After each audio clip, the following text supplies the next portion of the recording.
La grande salle de réception sonnait le creux ce matin, à quelques heures de la fermeture définitive de ce qui était devenu au fil des décennies une véritable institution à Limoges.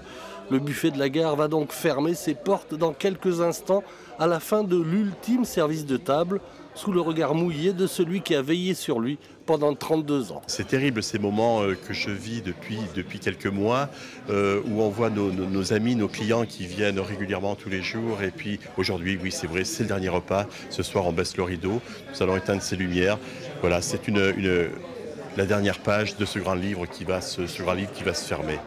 Un dernier repas entre amis de longue date, parmi eux Jackie, l'un des plus fidèles. Je venais manger tous les jours, depuis, je vous dis, les années 79-80, tous les jours midi. Et mes repas d'affaires, j'étais entrepreneur, donc les repas d'affaires, on les faisait là. Quand je suis parti à la retraite, on était 300 à mon départ à la retraite. C'est Alain qui avait organisé les repas. Une page qui se tourne, c'est triste pour Limoges, pour la gare, pour Limoges, pour tout le monde.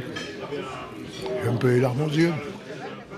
De l'émotion partagée par cet ancien cheminot qui assimile cette fermeture à la disparition d'un monde désormais révolu. Dans ce contexte actuel où on a une déliquescence de Limoges, du Limousin, de mon territoire préféré, c'est triste de voir un buffet qui ferme, et pourquoi pas la gare demain. Enfin, c'est douloureux parce qu'on est dans un cycle non vertueux de fermeture et de déliquescence de notre territoire. Ça va bien au-delà du buffet de la gare. Ce soir, la gare des Bénédictins va sembler bien vide pour les habitués et les voyageurs d'un jour, comme si une partie de son âme disparaissait avec son buffet.